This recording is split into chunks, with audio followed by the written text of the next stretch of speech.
ਵਾਹਿਗੁਰੂ ਜੀ ਕਾ ਖਾਲਸਾ ਵਾਹਿਗੁਰੂ ਜੀ ਕੀ ਫਤਿਹ। ਟੀਵੀ 84 ਦੇ ਸਾਰੇ ਦਰਸ਼ਕ ਤੇ ਸਰੋਤੇ ਜਿਹੜੇ ਇਸ ਵਕਤ ਨਾਰਥ ਅਮਰੀਕਾ ਦੇ ਵਿੱਚੋਂ ਸਾਡੇ ਨਾਲ ਜੁੜੇ ਹੋਏ ਆ, ਮੈਂ ਅਮਰਵੀਰ ਸਿੰਘ ਅੱਜ ਟੀਵੀ 84 ਦੇ ਇਸ ਗੁਫ਼ਤਗੂ ਪ੍ਰੋਗਰਾਮ ਦੇ ਵਿੱਚ ਆਪ ਸਭ ਦਾ ਤਹਿ ਦਿਲੋਂ ਸਵਾਗਤ ਕਰਦਾ। ਵਿਊਅਰਸ, ਅੱਜ ਅਸੀਂ ਪੰਜਾਬ ਦੇ ਵਿੱਚ ਸਿੱਖ ਸੰਘਰਸ਼ ਦੇ ਦੌਰਾਨ ਜੇ ਰਫਲੀ ਟਾਈਮ ਪੀਰੀਅਡ ਦੇਖਿਆ ਜਾਵੇ 1984 ਤੋਂ ਲੈ ਕੇ 1995 ਤੱਕ ਜਿਹੜਾ ਸਿੱਖ ਜਵਾਨੀ ਦਾ ਘਾਣ ਕੀਤਾ ਗਿਆ, ਸਿੱਖ ਨੌਜਵਾਨਾਂ ਨੂੰ ਮਾਰਿਆ ਗਿਆ, ਮੌਤ ਦੇ ਘਾਟ ਉਤਾਰਿਆ ਗਿਆ, ਐਕਸਟਰਾ ਜੁਡੀਸ਼ੀਅਲ ਕਿਲਿੰਗਸ ਤੇ ਫੇਕ ਐਨਕਾਊਂਟਰਸ ਦਾ ਜਿਹੜਾ ਇੱਕ ਵੱਡਾ ਦੌਰ ਸੀ ਜਿਹਦੇ ਵਿੱਚ ਹਜ਼ਾਰਾਂ ਦੀ ਤਾਦਾਦ ਦੇ ਵਿੱਚ ਸਿੱਖ ਨੌਜਵਾਨੀ ਦਾ ਘਾਣ ਕੀਤਾ ਗਿਆ, ਉਸ ਬਾਬਤ ਅਸੀਂ ਵਿਚਾਰ ਚਰਚਾ ਕਰਾਂਗੇ।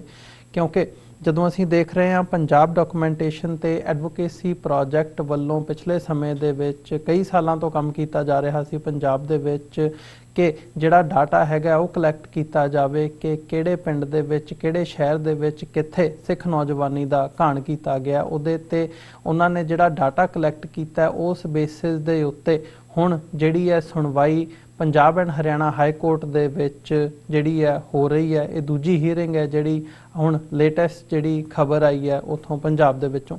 ਪਹਿਲਾਂ ਇਹਨਾਂ ਵੱਲੋਂ ਸੁਪਰੀਮ ਕੋਰਟ ਤੱਕ ਪਹੁੰਚ ਕੀਤੀ ਗਈ ਸੀ ਤੇ ਸੁਪਰੀਮ ਕੋਰਟ ਵੱਲ ਜਾਣ ਤੋਂ ਬਾਅਦ ਜਦੋਂ ਉੱਥੇ ਕੋਈ ਗੱਲ ਨਾ ਬਣੀ ਤੇ ਵਾਪਸ ਜਿਹੜੀ ਹੈ Punjab and Haryana high court ਦੇ ਵਿੱਚ ਆ ਕੇ ਜਿਹੜੀ PIL ਹੈ, ਪਬਲਿਕ ਇੰਟਰਸਟ ਲਿਟੀਗੇਸ਼ਨ ਹੈ, ਉਹ ਫਾਈਲ ਕੀਤੀ ਗਈ ਹੈ ਤੇ ਉਸ ਦੇ ਉੱਤੇ ਹੁਣ Punjab and Haryana high court ਦੇ ਵਿੱਚ ਜਿਹੜੀ ਹੈ ਇਸ PIL ਦੇ ਉੱਤੇ ਸੁਣਵਾਈ ਹੋ ਰਹੀ ਹੈ। ਜਿਹੜਾ ਆਧਾਰ ਬਣਾਇਆ ਗਿਆ ਇਹ ਪੰਜਾਬ ਡਾਕੂਮੈਂਟੇਸ਼ਨ ਤੇ ਐਡਵੋਕੇਸੀ ਪ੍ਰੋਜੈਕਟ ਵੱਲੋਂ, ਇਹਨਾਂ ਵੱਲੋਂ ਜਿਹੜਾ ਡਾਟਾ ਕਲੈਕਟ ਕੀਤਾ ਗਿਆ ਉਸ ਦੇ ਆਧਾਰ ਦੇ ਉੱਤੇ 8257 ਜਿਹੜੇ ਮਾਮਲੇ ਨੇ ਇੱਦਾਂ ਦੇ ਸਾਹਮਣੇ ਆਏ ਨੇ, ਜਿਹੜੇ ਇਹਨਾਂ ਨੇ ਰੱਖੇ ਨੇ ਕਿ 8257 ਮਾਮਲਿਆਂ ਦੇ ਵਿੱਚ ਐਕਸਟਰਾ ਜੁਡੀਸ਼ੀਅਲ ਕਿਲਿੰਗਸ ਤੇ ਫੇਕ ਐਨਕਾਊਂਟਰਸ ਦੇ ਜਿਹੜੇ ਮਾਮਲੇ ਨੇ ਉਹ ਅਦਾਲਤ ਦੇ ਸਾਹਮਣੇ ਰੱਖੇ ਗਏ ਨੇ। ਹਜੇ ਇਹਦੇ ਤੇ ਕੀ ਕਾਰਵਾਈ ਹੁੰਦੀ ਹੈ, CBI ਇਨਕੁਆਇਰੀ ਹੁੰਦੀ ਹੈ, SIT ਬਣਾਈ ਜਾਂਦੀ ਹੈ ਜਾਂ ਅਗਲੀ ਜਿਹੜੀ ਕਾਰਵਾਈ ਹੈ ਜਾਂ ਈਵਨ ਅੱਗੇ ਜਦੋਂ ਅਸੀਂ ਚਲਾਨ ਪੇਸ਼ ਕਰਨ ਦੀ ਗੱਲ ਜਾਂ ਹੋਰ ਜਿਹੜੀ ਕਾਨੂੰਨੀ ਕਾਰਵਾਈ ਹੈ ਉਸ ਬਾਬਤ ਦੇਖਦੇ ਹਾਂ, ਉਹ ਤਾਂ ਹਜੇ ਸਾਰਾ ਮਾਮਲਾ ਪੈਂਡਿੰਗ ਹੈ। ਪਰ ਇਹ ਇੱਕ ਵੱਡਾ ਕਾਰਜ ਹੈ, ਵੱਡਾ ਕੰਮ ਹੈ ਜਿਹੜਾ ਪੰਜਾਬ ਡਾਕੂਮੈਂਟੇਸ਼ਨ ਤੇ ਐਡਵੋਕੇਸੀ ਪ੍ਰੋਜੈਕਟ ਥੱਲੇ ਕੀਤਾ ਜਾ ਰਿਹਾ ਹੈ ਕਿ ਡਾਟਾ ਕਲੈਕਟ ਕੀਤਾ ਜਾ ਰਿਹਾ ਹੈ ਪੰਜਾਬ ਦੇ ਵਿੱਚ ਜਿਹੜੀਆਂ ਲਾਵਾਰਿਸ ਲਾਸ਼ਾਂ, ਜਿਹੜਾ ਕੰਮ ਸਰਦਾਰ ਜਸਵੰਤ ਸਿੰਘ ਖਾਲੜਾ ਵੱਲੋਂ ਸ਼ੁਰੂ ਕੀਤਾ ਗਿਆ ਸੀ ਇੱਕ ਹਿਊਮੈਨਿਟੇਰੀਅਨ ਐਡਵੋਕੇਸੀ ਐਕਟਿਵਿਸਟ ਹੋਣ ਦੇ ਨਾਤੇ, ਉਹਨਾਂ ਨੂੰ ਵੀ ਮੁੜ ਕੇ ਇੱਕ ਅਣਪਛਾਤੀ ਲਾਸ਼ ਬਣਾ ਦਿੱਤਾ ਗਿਆ ਸੀ। ਸੋ ਇਸ ਬਾਬਤ ਅੱਜ ਅਸੀਂ ਵਿਚਾਰ ਚਰਚਾ ਕਰਾਂਗੇ ਕਿ ਇਹ ਪੂਰਾ ਮਾਮਲਾ ਹੈ ਕੀ, ਇਹਦੇ ਵਿੱਚ ਸਕੋਪ ਕੀ ਹੈ ਤੇ ਇਹਦੀ ਅਹਿਮੀਅਤ ਕੀ ਹੈ। ਇਹ ਸਾਰੀ ਗੱਲਬਾਤ ਦੇ ਲਈ ਅੱਜ ਸਾਡੇ ਨਾਲ ਲੁਧਿਆਣਾ ਤੋਂ ਐਡਵੋਕੇਟ ਸਰਦਾਰ ਜਸਪਾਲ ਸਿੰਘ ਮੰਝਪੁਰ ਸਾਡੇ ਨਾਲ ਬਣੇ ਹੋਏ ਆ, ਜਿਨ੍ਹਾਂ ਤੋਂ ਅਸੀਂ ਇਸ ਦੇ ਕਾਨੂੰਨੀ ਨੁਕਤੇ ਬਾਰੇ ਤੇ ਅਦਰਵਾਈਜ਼ ਹੋਰ ਡਿਟੇਲਸ ਜਾਣਨ ਦੀ ਕੋਸ਼ਿਸ਼ ਕਰਾਂਗੇ। ਮੰਝਪੁਰ ਸਾਹਿਬ, ਤੁਹਾਡਾ ਸਵਾਗਤ ਹੈ ਜੀ। ਵਾਹਿਗੁਰੂ ਜੀ ਕਾ ਖਾਲਸਾ ਵਾਹਿਗੁਰੂ ਜੀ ਕੀ ਫਤਿਹ। ਵਾਹਿਗੁਰੂ ਜੀ ਕੀ ਫਤਿਹ।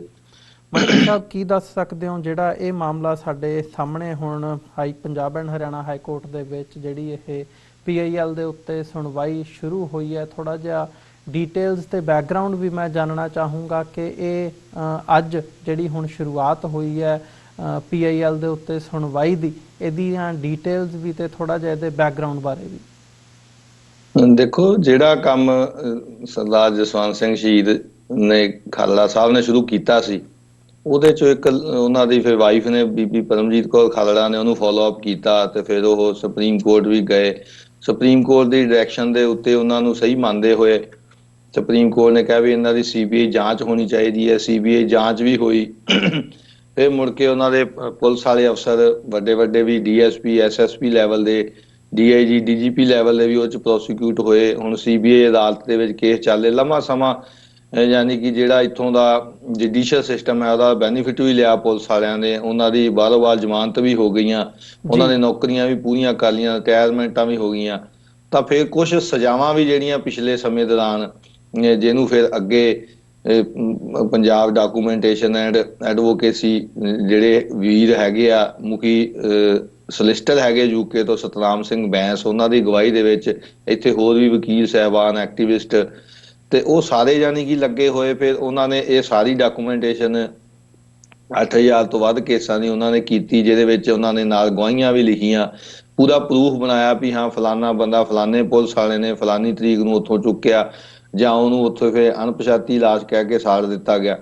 ਸੋ ਉਹ ਸਾਰਾ ਹੀ ਡਾਕੂਮੈਂਟ ਕਰਕੇ ਉਹਨਾਂ ਨੇ 8000 ਤੋਂ ਵੱਧ ਕੇਸਾਂ ਦੀ ਜਿਹੜੀ ਆ ਇਹ ਆਸ ਦੇ ਨਾਲ ਕਿ ਕਿਉਂਕਿ ਪਹਿਲਾਂ ਵਾਲੇ ਕੇਸਾਂ ਦੇ ਵਿੱਚ ਵੀ ਡਾਇਰੈਕਸ਼ਨਾਂ ਹੋਈਆਂ, ਜੀ ਕੇਸ ਵੀ ਚੱਲੇ, ਸਜ਼ਾਵਾਂ ਵੀ ਹੋਈਆਂ, ਪਰ ਕਿਉਂਕਿ ਇੱਕ ਲੰਮਾ ਸਮਾਂ ਜਿਹੜਾ ਹੋ ਚੁੱਕਿਆ ਉਹਦੇ ਵਿੱਚ ਹੋ ਸਕਦਾ ਜਿਹੜੇ ਦੋਸ਼ੀ ਪੁਲਿਸ ਵਾਲੇ ਰਿਟਾਇਰ ਹੋ ਕੇ ਕੋਈ ਬਾਹਰ ਚਲਾ ਗਿਆ, ਕੋਈ ਡੈਥ ਵੀ ਹੋ ਗਈਆਂ, ਜਿਹੜੇ ਗਵਾਹ ਵੀ ਸੀ ਕਿਉਂਕਿ ਬਹੁਤਾ ਕਰਕੇ ਜਿਹੜੇ ਬਜ਼ੁਰਗ ਮਾਤਾ ਪਿਤਾ ਸੀ ਉਹਨਾਂ ਦੀ ਵੀ ਬਹੁਤਿਆਂ ਦੀ ਡੈਥ ਹੋ ਗਈ। ਸੋ ਉਹਨਾਂ ਕੇਸਾਂ ਦੇ ਵਿੱਚ ਜਿਹੜੇ ਕੇਸਾਂ 'ਚ ਸਜ਼ਾਵਾਂ ਹੋਈਆਂ, ਜਿੱਥੇ ਗਵਾਹ ਖੜੇ ਸੀਗੇ, ਜਿੱਥੇ ਉਹਨਾਂ ਨੇ ਗਵਾਹੀਆਂ ਦਿੱਤੀਆਂ, ਉੱਥੇ ਸਜ਼ਾਵਾਂ ਹੋਈਆਂ ਵੀ, ਭਾਵੇਂ ਕਿ ਕਈ ਕੇਸਾਂ ਦੇ ਵਿੱਚ ਢੁਕਵੀਆਂ ਸਜ਼ਾਵਾਂ, ਜਿਵੇਂ ਵੀ ਉਹਨਾਂ ਨੂੰ ਅਗਵਾ ਦੇ ਵਿੱਚ ਸਜ਼ਾ ਕਰ ਦਿੱਤੀ ਗਈ ਤੇ ਮਰਡਰ ਜੀ ਦੇ ਵਿੱਚ ਸਜ਼ਾ ਨਹੀਂ ਕੀਤੀ, ਭਾਵੇਂ ਕਿ ਜਿੱਥੇ ਲਾਸ਼ ਨਹੀਂ ਮਿਲੀ ਉਹਨਾਂ ਨੇ ਕਹਿਤਾ ਵੀ ਅਗਵਾ ਪ੍ਰੂਵ ਹੋ ਗਿਆ ਪਰ ਮਰਡਰ ਪ੍ਰੂਵ ਨਹੀਂ ਹੋਇਆ। ਸੋ ਇਹੋ ਜੀ ਢਿੱਲੀ ਮੱਠੀ ਵੀ ਜਿਹੜੀ ਜੁਡੀਸ਼ੀਅਲ ਜਿਹੜੀ ਆ ਉਹਦੀ ਪ੍ਰੋਸੀਡਿੰਗ ਦੇਖਣ ਨੂੰ ਮਿਲੀ, ਪਰ ਫਿਰ ਵੀ ਇਹਦੀ ਮਹੱਤਤਾ ਜਿਹੜੀ ਹੈਗੀ ਆ ਉਹ ਇੰਟਰਨੈਸ਼ਨਲ ਲੈਵਲ ਦੇ ਉੱਤੇ, ਕਿਉਂਕਿ ਹਮੇਸ਼ਾ ਹੀ ਡਿਨਾਇਲ ਦੇ ਵਿੱਚ ਰਹੀ ਆ ਇੰਡੀਅਨ ਸਟੇਟ ਵੀ ਨਹੀਂ ਇੱਥੇ ਕੋਈ ਝੂਠੇ ਪੁਲਿਸ ਮੁਕਾਬਲੇ ਨਹੀਂ ਹੋਏ, ਕਿਸੇ ਨਾਲ ਹਿਊਮਨ ਰਾਈਟਸ ਦੀ ਵਾਇਲੇਸ਼ਨ ਨਹੀਂ ਹੋਈ। ਪਰ ਪਹਿਲਾਂ ਖਾਲੜਾ ਸਾਹਿਬ ਦੇ ਟਾਈਮ ਜਿਹੜਾ 2500 ਦੇ ਕਰੀਬ ਜਿਹੜੇ ਆ ਉਹਨਾਂ ਦੀ ਉਹ NHRC ਸੀ, ਨੈਸ਼ਨਲ ਹਿਊਮਨ ਰਾਈਟ ਕਮਿਸ਼ਨ ਨੇ ਕੰਪਨਸੇਸ਼ਨ ਵੀ ਕੀਤਾ ਤੇ ਬਹੁਤ ਸਾਰੇ ਕੇਸ ਚੱਲੇ ਵੀ ਤੇ ਕਈ ਚੱਲ ਵੀ ਰਹੇ ਆ। ਤੇ ਹੁਣ ਇਹ ਵੀ ਜੇ 8000 ਦਾ ਮਸਲਾ ਪਹਿਲਾਂ ਸੁਪਰੀਮ ਕੋਰਟ ਲੈ ਕੇ ਗਏ ਸੀ ਬੈਸਾ ਹੁਣੀ, ਤੇ ਬਾਅਦ ਦੇ ਵਿੱਚ ਸੁਪਰੀਮ ਕੋਰਟ ਨੇ ਕਿਹਾ ਪਹਿਲਾਂ ਤੁਸੀਂ ਹਾਈ ਕੋਰਟ ਜਾਓ, ਕਿਉਂਕਿ ਜਿਹੜੇ ਮਸਲੇ ਹੈਗੇ ਸਾਰੇ ਕੰਸਰਨ ਹੈਗੇ ਉਹ ਪੰਜਾਬ ਸਟੇਟ ਦੇ ਨਾਲ ਸੰਬੰਧਿਤ ਹੈਗੇ ਆ। ਸੋ ਹੁਣ ਉਹਨਾਂ ਨੇ ਪੂਰੀ ਤਿਆਰੀ ਕਰਕੇ ਦੁਬਾਰੇ ਇੱਥੇ ਪੰਜਾਬ ਹਰਿਆਣਾ ਹਾਈ ਕੋਰਟ ਪਾਈ ਹੈ। ਹਾਈ ਕੋਰਟ ਨੇ ਬੇਸ਼ੱਕ ਅਜੇ ਤੱਕ ਭਾਵੇਂ ਨੋਟਿਸ ਨਹੀਂ ਕੀਤਾ ਕੋਈ, ਪਰ ਉਹਨਾਂ ਨੇ ਸਟੇਟ ਕੋਲੋਂ ਇਹ ਜ਼ਰੂਰ ਪੁੱਛਿਆ ਹੈਗਾ ਵੀ ਇਹਨਾਂ ਮਾਮਲਿਆਂ ਦੇ ਸੰਬੰਧ ਦੇ ਵਿੱਚ ਜਿਹੜੀ ਹੈਗੀ ਆ ਐਡਵੋਕੇਟ ਜਨਰਲ ਤੋਂ ਜਾਂ ਉਹਨਾਂ ਦੇ ਸਰਕਾਰੀ ਜਿਹੜੇ ਵਕੀਲ ਆ ਵੀ ਸੁਪਰੀਮ ਕੋਰਟ ਦੀ ਕੀ ਰਾਏ ਹੈਗੀ ਆ। ਸੋ ਸੁਪਰੀਮ ਕੋਰਟ ਦੀ ਰਾਏ ਇਹਨਾਂ ਮਾਮਲਿਆਂ ਦੇ ਵਿੱਚ ਸਪਸ਼ਟ ਆ। ਪਹਿਲਾਂ ਮਨੀਪੁਰ ਦੇ ਕੇਸਾਂ ਦੀ ਵੀ 3 ਸਾਲ ਪਹਿਲਾਂ ਜਿਹੜੀ ਆ ਸੁਪਰੀਮ ਕੋਰਟ ਨੇ ਕਿਹਾ ਸੀ ਵੀ ਕੋਈ ਟਾਈਮ ਲਿਮਿਟ ਨਹੀਂ ਹੈਗੀ ਵੀ ਹਾਂ ਵੀ ਇਹ ਦੇਖੋ 20 ਸਾਲ ਪੁਰਾਣੇ ਆ ਜਾਂ 25 ਸਾਲ ਪੁਰਾਣੇ, ਇਹਨਾਂ ਦੀ ਹੁਣ ਸੁਣਵਾਈ ਨਹੀਂ ਹੋ ਸਕਦੀ। ਸੋ ਉਹ ਤਾਂ ਸਪਸ਼ਟ ਹੀ ਆ ਵੀ ਇਹ ਐਜ਼ ਪਰ ਲਾ ਤੇ as per rule as per supreme court ਦੀਆਂ ਜਿਹੜੀਆਂ ਪਹਿਲੀਆਂ ਜੱਜਮੈਂਟਸ ਹੈਗੀਆਂ ਉਹਦੇ ਆਧਾਰ ਦੇ ਉੱਤੇ ਇਹ ਪ੍ਰੋਸੀਕਿਊਟ ਹੋਣੇ ਚਾਹੀਦੇ ਆ। ਜੀ ਤੇ ਇਹ ਆ ਵੀ ਇਹ ਪੇਸ਼ ਹੋ ਗਿਆ, ਇਹ ਪ੍ਰੂਵ ਹੋ ਗਿਆ। ਸਿੱਖਾਂ ਵੱਲੋਂ ਵੀ ਦੇਖੋ ਸਾਡੇ ਨਾਲ ਇੰਨੀ ਧੱਕੇਸ਼ਾਹੀ ਹੋਈ ਆ, 10,000 ਦੇ ਕਰੀਬ ਜਿਹੜਾ ਹੈਗਾ ਉਹ ਨੌਜਵਾਨ ਜਿਹੜਾ ਝੂਠੇ ਪੁਲਿਸ ਮੁਕਾਬਲਿਆਂ 'ਚ ਮਾਰਿਆ ਗਿਆ ਜਾਂ ਅਣਪਛਾਤੀਆਂ ਲਾਸ਼ਾਂ ਕਹਿ ਕੇ ਜਿਹੜਾ ਸਾੜਿਆ ਗਿਆ। ਸੋ ਇਹ ਅੱਗੇ ਕਿਸ ਰੁਖ ਜਾਂਦਾ, ਇਸ ਹਾਈ ਕੋਰਟ ਦੇ ਉਹ ਬੈਂਚ ਦਾ ਇਹ ਰੁਖ ਹੁੰਦਾ ਵੀ ਉਹ CBI ਨੂੰ ਇਨਕੁਆਇਰੀ ਮਾਰ ਕਰਦੇ ਆ ਨਹੀਂ ਕਰਦੇ, ਫਿਰ CBI ਚਾਰਜ ਲੈਂਦੀ ਆ, ਫਿਰ ਇਨਵੈਸਟੀਗੇਸ਼ਨ ਹੁੰਦੀ ਆ, ਫਿਰ ਦੋਸ਼ੀ ਦੇਖੇ ਜਾਂਦੇ ਆ ਵੀ ਕਿਹੜੇ ਕਿਹੜੇ ਦੋਸ਼ੀ ਜੀਂਦੇ ਆ ਜਾਂ ਗਵਾਹ ਕਿਹੜੇ ਕਿਹੜੇ ਜੀਂਦੇ ਆ। ਸੋ ਇੱਕ ਲੰਬਾ ਪ੍ਰੋਸੈਸ ਹੈਗਾ। ਜੇ ਕਿ ਜਿਹੜੇ ਕੇਸ ਹੈਗੇ ਆ ਬਹੁਤੇ ਸੰਬੰਧਿਤ ਹੈਗੇ 90ਵਿਆਂ ਦੇ ਨਾਲ ਸੰਬੰਧਿਤ ਹੈਗੇ ਆ ਤੇ 90ਵਿਆਂ ਤੋਂ ਬਾਅਦ ਇਹ ਤੀਜਾ ਦਹਾਕਾ ਜਾਂਦਾ ਹੈਗਾ। ਤੇ ਜੇ ਹੋਰ 5-7-10 ਸਾਲ ਲੱਗੇ ਤੇ ਕੋਈ ਹੈ ਨਹੀਂ ਉਹਦੇ 'ਚ ਵੀ ਕੋਈ ਪ੍ਰੋਸੀਕਿਊਸ਼ਨ ਹੋ ਸਕਦੀ, ਕਿਉਂਕਿ ਜਿਹੜੇ ਪੁਲਿਸ ਵਾਲੇ 60 ਸਾਲਾਂ ਦੇ ਵਿੱਚ ਰਿਟਾਇਰ ਹੋ ਗਏ ਉਮਰ ਦੇ ਵਿੱਚ, ਉਹਨਾਂ ਨੂੰ 20 ਸਾਲ ਹੋ ਗਏ ਰਿਟਾਇਰ ਹੋਣ ਨੂੰ, ਜਾਂ ਜੇ ਕਿਸੇ ਨੂੰ 10 ਸਾਲ ਹੋਏ ਆ, ਜਾਂ ਗਵਾਹ ਵੀ ਜਿਹੜੇ ਬਜ਼ੁਰਗ ਹੈਗੇ ਆ। ਸੋ ਇਹ ਅਲਟੀਮੇਟਲੀ ਸਰਕਾਰ ਨੇ ਲਮਕਾਉਣ ਦਾ ਜਿਹੜਾ ਉਹਨਾਂ ਦਾ ਜ਼ਰੂਰ ਜਿਹੜਾ ਸ਼ੁਰੂ ਤੋਂ ਰਿਹਾ ਵੀ ਲਮਕਾਇਆ ਜਾਵੇ, ਤੇ ਬਹੁਤ ਘੱਟ ਜਿਹੜੀ ਉਹਦੇ ਵਿੱਚ ਕਨਵਿਕਸ਼ਨ ਦੀ ਚਾਂਸਿਸ ਰਹਿੰਦੇ ਆ। ਪਰ ਇਹਦੀ ਅਹਿਮੀਅਤ ਬਹੁਤ ਜ਼ਿਆਦਾ ਆ ਇੰਟਰਨੈਸ਼ਨਲ ਲੈਵਲ ਦੇ ਉੱਤੇ ਵੀ ਕੌਮਾਂਤਰੀ ਭਾਈਚਾਰੇ ਦੇ ਅੱਗੇ ਰੱਖਣ ਨੂੰ ਵੀ ਦੇਖੋ ਇੰਨਾ ਜਿਹੜਾ ਕੰਮ ਹੋਇਆ ਤੇ ਇੰਨੀ ਹਿਊਮਨ ਰਾਈਟਸ ਦੀ ਵਾਇਲੇਸ਼ਨ ਹੋਈ ਆ। ਸੋ ਸਾਡਾ ਜਿਹੜਾ ਸਿੱਖਾਂ ਦਾ ਕੇਸ ਹੈਗਾ UN ਦੇ ਅੱਗੇ ਤੇ ਕੌਮਾਂਤਰੀ ਭਾਈਚਾਰੇ ਅੱਗੇ ਉਹ ਇੱਕ ਮਜ਼ਬੂਤ ਪੱਖ ਰੱਖਦਾ ਹੈਗਾ ਵੀ ਜਿਹੜੀ ਡਿਨਾਇਲ ਹੈਗੀ ਆ ਇੰਡੀਅਨ ਸਟੇਟ ਦੀ ਉਹਦੇ ਉੱਤੇ ਜਿਹੜਾ ਇੱਕ ਸਵਾਲੀਆ ਚਿੰਨ੍ਹ ਹੈਗਾ ਵੀ ਜਿਹੜੇ ਉਹਨਾਂ ਨੇ ਵੱਖ-ਵੱਖ ਸਮੇਂ ਦੇ ਡਿਨਾਇਲ ਕੀਤੀ ਵੀ ਇੱਥੇ ਕੁਝ ਨਹੀਂ ਹੋਇਆ, ਇੱਥੇ ਕੋਈ ਵਾਇਲੇਸ਼ਨ ਨਹੀਂ ਹੋਈ, ਕਿਸੇ ਨਾਲ ਧੱਕਾ ਨਹੀਂ ਹੋਇਆ। ਸੋ ਉਹਦੇ ਉੱਤੇ ਜ਼ਰੂਰ ਇਹ ਸਵਾਲੀਆ ਚਿੰਨ੍ਹ ਆਉਂਦਾ ਤੇ ਬਹੁਤ ਵੱਡੀ ਗੱਲ ਹੈਗੀ ਆ। ਜੀ ਮੰਚਪੁਰ ਸਾਹਿਬ, ਜਿਵੇਂ ਜਸਵੰਤ ਸਿੰਘ ਖਾਲੜਾ ਦਾ ਜਦੋਂ ਜ਼ਿਕਰ ਆਉਂਦਾ, ਜਿਹੜਾ ਕੰਮ ਉਹਨਾਂ ਵੱਲੋਂ ਕੀਤਾ ਗਿਆ ਸੀ ਕਿ ਲਾਵਾਰਿਸ ਲਾਸ਼ਾਂ ਕਹਿ ਕੇ ਜਿਨ੍ਹਾਂ ਨੂੰ ਸ਼ਮਸ਼ਾਨ ਘਾਟਾਂ ਦੇ ਵਿੱਚ ਪੁਲਿਸ ਵੱਲੋਂ ਜਿਹੜਾ ਹੈ ਉਹ ਖੁਰਦ-ਬੁਰਦ ਕੀਤਾ ਗਿਆ ਤੇ ਉਹਨਾਂ ਦੇ ਨਾਂ ਵੀ ਰਜਿਸਟਰ ਸੀ ਉੱਥੇ ਸ਼ਮਸ਼ਾਨ ਘਾਟਾਂ ਦੇ ਵਿੱਚ, ਲੱਕੜ ਕਿੱਥੋਂ ਆਈ ਤੇ ਕਿਹੜਾ ਪੁਲਿਸ ਵਾਲਾ ਜਿਹੜਾ ਹੈ ਉਸ ਲਾਸ਼ ਨੂੰ ਲੈ ਕੇ ਆਇਆ, ਇਹ ਸਾਰੇ ਡਾਟਾ ਦੇ ਆਧਾਰ ਦੇ ਉੱਤੇ ਉਹਨਾਂ ਨੇ ਜਿਹੜਾ 2000 ਦੇ ਕਰੀਬ ਨੰਬਰ ਸੀ ਲਾਵਾਰਿਸ ਲਾਸ਼ਾਂ ਦਾ, ਅਣਪਛਾਤੀਆਂ ਲਾਸ਼ਾਂ ਦਾ, ਉਹਦਾ ਡਾਟਾ ਕੱਢ ਕੇ ਜਿਹੜੀ ਹੈ ਕੇਸ ਅੱਗੇ ਤੋਰਿਆ ਸੀ ਤੇ ਉਹਦੇ ਤੇ CBI ਇਨਕੁਆਇਰੀ ਦੀ ਗੱਲ ਵੀ ਆਈ ਸੀ। ਇਹ ਇੱਕ ਪ੍ਰੈਸੀਡੈਂਟ ਹੈ ਸਾਡੇ ਸਾਹਮਣੇ। ਜਦੋਂ ਸਿੱਖ ਨੌਜਵਾਨੀ ਦਾ ਜਿਹੜਾ ਘਾਣ ਹੋਇਆ ਉਸ ਮਾਮਲੇ ਦੇ ਵਿੱਚ ਜਿਹੜਾ ਹੈ ਕਾਨੂੰਨੀ ਚਾਰਾਜੋਈ ਜਿਹੜੀ ਹੈ ਕੀਤੀ ਗਈ ਹੈ। ਹੁਣ ਇਹ ਦੂਜੀ ਵਾਰੀ ਇਹ ਅਟੈਂਪਟ ਜਿਹੜਾ ਹੈ ਕੀਤਾ ਜਾ ਰਿਹਾ ਹੈ ਏਡੇ ਵੱਡੇ ਲੈਵਲ ਤੇ ਕਿ ਇੱਕ ਡਾਟਾ ਕਲੈਕਸ਼ਨ ਦੇ ਥੱਲੇ 8000 ਤੋਂ ਉੱਪਰ ਜਿਹੜੇ ਇਦਾਂ ਦੇ ਮਾਮਲੇ ਹੈਗੇ ਆ ਉਹਦਾ ਡਾਟਾ ਕਲੈਕਟ ਕਰਕੇ ਹੁਣ ਕੋਰਟ ਤੱਕ ਪਹੁੰਚ ਕੀਤੀ ਗਈ ਹੈ। ਸੋ ਇਸ ਮਾਮਲੇ ਦੀ ਜਦੋਂ ਜਸਵੰਤ ਸਿੰਘ ਖਾਲੜਾ ਦੇ ਨਾਲ ਜਾਂ ਉਹਨਾਂ ਵੱਲੋਂ ਜਿਹੜਾ ਡਾਟਾ ਕਲੈਕਟ ਕੀਤਾ ਗਿਆ ਸੀ ਤੇ ਜਿਹੜੀ ਕਾਨੂੰਨੀ ਪ੍ਰਕਿਰਿਆ ਵਿੱਢੀ ਗਈ ਸੀ ਉਹਦੇ ਨਾਲ ਤੁਲਨਾ ਕਰਦੇ ਆ ਤੇ ਕਿਵੇਂ ਦੇਖਦੇ ਹੋ ਉਸ ਮਾਮਲੇ ਦੇ ਵਿੱਚ ਗੱਲ ਕਿੱਥੇ ਤੱਕ ਪਹੁੰਚੀ, ਕੀ ਉਹਦਾ ਹੋਇਆ ਤੇ ਕੀ ਨਹੀਂ ਹੋਇਆ, ਤੇ ਅੱਜ ਇਹਦੀ ਜਦੋਂ ਕਾਨੂੰਨੀ ਚਾਰਾਜੋਈ ਸ਼ੁਰੂ ਕੀਤੀ ਗਈ ਹੈ ਕੀ ਉਮੀਦ ਲਾਈ ਜਾ ਸਕਦੀ ਹੈ? ਨਹੀਂ ਦੇਖੋ, ਜਿਵੇਂ ਪਹਿਲਾਂ ਕਿਹਾ, ਇਹ ਯਾਨੀ ਕਿ ਬਣਦਾ ਆ as per rule, as per ਲਾ ਤੇ ਸੁਪਰੀਮ ਕੋਰਟ ਦੀਆਂ ਗਾਈਡਲਾਈਨਸ ਦੇ ਆਧਾਰ ਦੇ ਉੱਤੇ ਇਹ ਪ੍ਰੋਸੀਕਿਊਸ਼ਨ ਹੋਣੀ ਚਾਹੀਦੀ ਆ, ਹੋਵੇਗੀ। ਪਰ ਇਹਦੇ ਵੀ ਇਹ ਟਾਈਮ ਕਿੰਨਾ ਲਵੇਗੀ ਤੇ ਇਹਦੇ ਨਾਲ ਸੰਬੰਧਿਤ, ਕਿਉਂਕਿ ਅਲਟੀਮੇਟਲੀ ਜੁੜਦਾ ਆ ਕੇ ਗਵਾਹਾਂ ਦੇ ਉੱਤੇ ਤੇ ਦੋਸ਼ੀਆਂ ਦੇ ਉੱਤੇ। ਦੋਸ਼ੀ ਪੁਲਿਸ ਵਾਲੇ ਉਹ ਸੀਬੀਆਈ ਦੇਖੂਗੀ, ਮੁੜ ਕੇ ਮੰਨ ਲਓ 8000 ਕੇਸਾਂ ਦੀ ਜਾਂਚ ਦਾ ਹੀ ਮਿਲ ਜਾਂਦਾ, ਫਿਰ ਉਹ ਇਵੈਲੂਏਟ ਕਰੇਗੀ ਵੀ ਇਹਦੇ ਵਿੱਚ ਦੋਸ਼ੀ ਕਿੰਨੇ ਜਿੰਦੇ ਆ, ਜਿਹੜੇ ਨਾਮਜ਼ਦ ਕੀਤੇ ਗਏ ਆ ਵੀ ਇਹਨਾਂ ਨੇ ਚੁੱਕਿਆ ਸੀ, ਤੇ ਗਵਾਹ ਕਿੰਨੇ ਜਿੰਦੇ ਆ। ਉਹਦੇ ਹਿਸਾਬ ਦੇ ਨਾਲ ਫਿਰ ਉਹ ਚਾਰਜ ਸ਼ੀਟ, ਜੇ ਮੰਨ ਲਓ ਕਿਸੇ ਦਾ ਦੋਸ਼ੀ ਮਰ ਗਏ ਪੁਲਿਸ ਵਾਲੇ ਜਾਂ ਗਵਾਹ ਨਹੀਂ ਹੈਗੇ, ਸੋ ਉਹ ਕੇਸ ਹੀ ਨਹੀਂ ਬਣਨਾ, ਫਿਰ ਉਹਦੀ ਚਾਰਜ ਸ਼ੀਟ ਫਾਈਲ ਨਹੀਂ ਹੋਣੀ। ਜਿਵੇਂ ਪਹਿਲਾਂ ਬਹੁਤ ਸਾਰੇ ਕੇਸ ਸੀ, ਉਹਦੇ ਵਿੱਚੋਂ 40-45 ਕੇਸ ਰਹਿ ਗਏ ਸੀਗੇ ਜਿਹੜੇ ਸੀਬੀਆਈ ਇਨਕੁਆਇਰੀ ਹੋਈ, ਫਿਰ ਉਹਨਾਂ ਦੇ ਵਿੱਚ ਪ੍ਰੋਸੈਸ ਬਹੁਤ ਸਾਰੇ ਬਰੀ ਵੀ ਹੋ ਗਏ, ਕੁਝ ਸਜ਼ਾਵਾਂ ਵੀ ਹੋਈਆਂ। ਮੈਂ ਜਿਵੇਂ ਕਿਹਾ, ਗਵਾਹ ਵੀ ਖੜਾ ਰਹੇ ਤੇ ਦੋਸ਼ੀ ਵੀ ਅਦਾਲਤ ਦੇ ਵਿੱਚ ਜਿੰਦਾ ਹੋਵੇ, ਤਾਂ ਫਿਰ ਉਹ ਸਜ਼ਾਵਾਂ ਹੋਣੀਆਂ ਹੀ ਹੋਣੀਆਂ। ਕਿਉਂਕਿ ਜਿਹੜੇ ਸੀਬੀਆਈ ਅਦਾਲਤ ਮੁਹਾਲੀ ਨੇ ਪਿਛਲੇ ਦਿਨਾਂ 'ਚ ਸਜ਼ਾਵਾਂ ਦਿੱਤੀਆਂ ਹੈਗੀਆਂ, ਜਾਂ ਉਸ ਤੋਂ ਪਹਿਲਾਂ ਪਟਿਆਲਾ ਸੀਬੀਆਈ ਕੋਰਟ ਸੀਗੀ ਜਿਹੜੀ ਬਾਅਦ 'ਚ ਮੁਹਾਲੀ ਟ੍ਰਾਂਸਫਰ ਹੋ ਗਈ, ਉਹਦੇ ਵਿੱਚ ਇਹੀ ਕਿਹਾ ਗਿਆ ਵੀ ਕਿਉਂਕਿ ਬੰਦਾ ਪੁਲਿਸ ਵਾਲਿਆਂ ਨੇ ਐਡਮਿਟਡ ਫੈਕਟ ਆ ਵੀ ਉਹਨਾਂ ਦੀ ਕਸਟਡੀ ਦੇ ਵਿੱਚ ਸੀਗਾ, ਉਹਦਾ ਨਾਂ ਪਤਾ ਲਿਖਿਆ ਗਿਆ, ਉਹਦੀ ਥਾਣੇ 'ਚ DDR ਕੀਤੀ ਗਈ, ਸਬੰਧਤ ਸ਼ਮਸ਼ਾਨ ਘਾਟ 'ਚ ਉਹਦਾ ਲਿਖਿਆ, ਉਹਨੂੰ ਫਿਰ ਅਣਪਛਾਤੀ ਲਾਸ਼ ਕਹਿ ਕੇ ਕਿਹਾ ਵੀ ਕੋਰਟ ਨੇ ਕਿਹਾ ਵੀ ਜੇ DDR ਦੇ ਵਿੱਚ ਤੁਹਾਨੂੰ ਬਾਏ ਨੇਮ ਪਤਾ, ਫਿਰ ਤੁਸੀਂ ਅਣਪਛਾਤੀ ਲਾਸ਼ ਕਹਿ ਕੇ ਕਿਵੇਂ ਸਾੜਤਾ। ਸੋ ਉਹ ਜਿਹੜੇ ਪੁਲਿਸ ਵਾਲੇ ਜਿੰਦਾ ਹੋਏ, ਉਹਨਾਂ ਦੇ ਪ੍ਰਤੀ ਗਵਾਹ ਹੋਏ, ਉਹਨਾਂ ਨੂੰ ਪ੍ਰੋਸੀਕਿਊਸ਼ਨ ਵੀ ਚੱਲ ਸਕਦੀ ਹੈ, ਸਜ਼ਾਵਾਂ ਵੀ ਹੋ ਸਕਦੀਆਂ। ਪਰ ਫਿਰ ਗੱਲ ਉੱਥੇ ਆ ਕੇ ਡਿੱਗਦੀ ਆ ਵੀ ਜਿਹੜਾ ਇੱਥੇ ਦਾ ਜੁਡੀਸ਼ੀਅਲ ਸਿਸਟਮ ਹੈਗਾ ਬਹੁਤ ਲੰਬਾ ਹੈਗਾ, ਪ੍ਰੋਸੈਸ ਲੰਬਾ ਹੈਗਾ। ਉਹਦੇ 'ਚ ਤਾਂ ਸਪੈਸ਼ਲ ਕੋਰਟ ਇੱਕ ਬਣਾਈ ਜਾਵੇ ਜਿਹਦੇ ਕੋਲ ਸਿਰਫ ਉਹੀ ਕੇਸ ਹੋਣ, ਉਹ ਡੇ ਟੂ ਡੇ ਬੇਸਿਸ ਦੇ ਉੱਤੇ ਚੱਲਣ, ਤਾਂ ਫਿਰ ਜਿਹੜੇ ਆ ਉਹਨਾਂ ਨੂੰ 6 ਮਹੀਨੇ ਸਾਲ ਦੇ ਵਿੱਚ ਜੇ ਕਿਸੇ ਨੂੰ ਸਜ਼ਾ ਹੋਣੀ ਆ ਹੋਵੇ ਤੇ ਉਹ ਆਪਣੀ ਬਣਦੀ ਸਜ਼ਾ ਕੱਟੇ।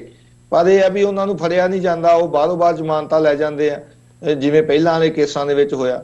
ਇਹ ਸਾਰਾ ਕੁਝ ਯਾਨੀ ਕਿ ਹੈ ਤਾਂ ਕਿਉਂਕਿ ਸਟੇਟ, ਜੋ ਸਾਡਾ ਮੰਨਣਾ ਹੈਗਾ ਉਹ ਤਾਂ ਇਹੀ ਹੈ ਨਾ ਵੀ ਸਟੇਟ ਦੀ ਨੀਤੀ ਦੇ ਤਹਿਤ ਕੀਤਾ, ਤੇ ਜਿਹੜੇ ਲੋਕਾਂ ਨੇ ਸਟੇਟ ਦੀ ਨੀਤੀ ਦੇ ਤਹਿਤ ਅਜਿਹਾ ਕੀਤਾ, ਸਟੇਟ ਹਰੇਕ ਹੀਲਾ ਵਸੀਲਾ ਲਾਉਂਦੀ ਆ ਵੀ ਉਹਨਾਂ ਨੂੰ ਬਚਾਉਣ ਦਾ ਜਾਂ ਕੇਸਾਂ ਨੂੰ ਲਮਕਾਉਣ ਦਾ। ਪਰ ਫਿਰ ਵੀ ਕਿਉਂਕਿ ਇਹ ਹੁਣ ਉਹ ਸਮਾਂ ਨਹੀਂ ਰਿਹਾ ਵੀ ਇੱਕ ਕੋਈ ਘਰ ਦੇ ਅੰਦਰ ਬੰਦ ਦੀ ਗੱਲ ਰਹਿ ਗਈ, ਇਹ ਜਿਹੜਾ ਕੌਮਾਂਤਰੀ ਭਾਈਚਾਰੇ ਸਾਹਮਣੇ ਆ ਗਿਆ। ਜੇ ਇੰਡੀਆ ਇਹਦੇ ਉੱਤੇ ਕੋਈ ਇਸ ਤਰ੍ਹਾਂ ਲਮਕਾਉਣ ਦੀ ਕਾਰਵਾਈ ਵੀ ਕਰੂਗਾ ਤਾਂ ਇਹਨਾਂ ਦੇ ਬਰਖਲਾਫ ਹੀ ਜਾਣੀ ਹੈ, ਜਿਵੇਂ ਕਿ ਅੱਗੇ ਵੀ ਇਹਨਾਂ ਨੇ ਹਿਊਮਨ ਰਾਈਟਸ ਦੀ ਵਾਇਲੇਸ਼ਨਸ ਕੀਤੀਆਂ ਤੇ ਉਹਦੇ ਤੋਂ ਫਿਰ ਡਿਨਾਇਲ ਕੀਤਾ ਹੈਗਾ। ਸੋ ਹੁਣ ਸੋਸ਼ਲ ਮੀਡੀਆ ਕਰਕੇ ਵੀ ਹਰੇਕ ਗੱਲ ਜਿਹੜੀ ਹੈਗੀ ਆ ਹਰੇਕ ਕੋਨੇ ਤੱਕ ਬੜੀ ਜਲਦੀ ਪਹੁੰਚ ਜਾਂਦੀ ਹੈ, ਤੇ ਹੁੰਦਾ ਅੱਗੇ ਬਹੁਤ ਕੁਝ ਹੁੰਦਾ ਰਿਹਾ, ਬਾਹਰ ਨਹੀਂ ਆ ਸਕਿਆ, ਪਰ ਹੁਣ ਨਾਲ ਦੀ ਨਾਲ ਜਿਹੜਾ ਸਾਰਾ ਕੁਝ ਬਾਹਰ ਆਉਣਾ ਜੇ ਕੋਈ ਐਸਾ ਕਰਨਗੇ। ਕਿਉਂਕਿ ਜੁਡੀਸ਼ੀਅਲ ਦੇ ਉੱਤੇ ਵੀ ਸਟੇਟ ਦੀ ਇਹਨਾਂ ਪ੍ਰਤੀ ਕੀ ਪਾਲਿਸੀ ਆ, ਬੀਜੇਪੀ ਸਰਕਾਰ ਕਿਸ ਰੁਖ ਜਾਂਦੀ ਆ, ਉਹ ਤਾਂ ਹੁਣ ਇੱਥੋਂ ਤੱਕ ਹੈਗਾ ਉਹ ਜੱਜ ਵੀ ਬਦਲ ਦਿੰਦੇ, ਜਿਹੜੀ ਗੱਲ ਉਹਨਾਂ ਨੂੰ ਵਾਰਾ ਨਹੀਂ ਖਾਂਦੀ ਉਹ ਜੱਜ ਵੀ ਬਦਲ ਦਿੰਦੇ। ਪਰ ਬੀਜੇਪੀ ਇਹ ਵੀ ਕਰ ਸਕਦੀ ਹੈਗੀ ਕਿਉਂਕਿ ਇਹ ਸਾਰਾ ਕੁਝ ਕਾਂਗਰਸ ਦੇ ਮੱਥੇ ਮੜਨਾ ਵੀ ਉਹਨਾਂ ਨੇ ਕੀਤਾ, ਇਸ ਕਰਕੇ ਇਹ ਜਾਂਚ ਤਾਂ ਘੱਟੋ ਘੱਟ ਮੇਰੇ ਹਿਸਾਬ ਨਾਲ ਜ਼ਰੂਰ ਸ਼ੁਰੂ ਹੋ ਸਕਦੀ ਹੈਗੀ ਆ। ਤੇ ਇੱਕ ਵਾਰ ਜਾਂਚ ਸ਼ੁਰੂ ਹੋ ਕੇ ਚਾਰਜ ਸ਼ੀਟ ਫਾਈਲ ਹੋਣ, ਬੰਦੇ ਜਿੰਦੇ ਹੋਣ ਨਾ ਜਿੰਦੇ ਹੋਣ, ਪਰ ਇੱਕ ਲੀਗਲ ਡਾਕੂਮੈਂਟ ਉਹ ਸਾਡਾ ਜ਼ਰੂਰ ਬਣ ਜਾਂਦਾ ਹੈਗਾ ਵੀ ਦੇਖੋ ਇੰਨੇ ਲੋਕਾਂ ਨੂੰ ਆਹ ਪੁਲਿਸ ਵਾਲਿਆਂ ਨੇ ਜਿਹੜਾ ਹੈਗਾ ਉਹਨਾਂ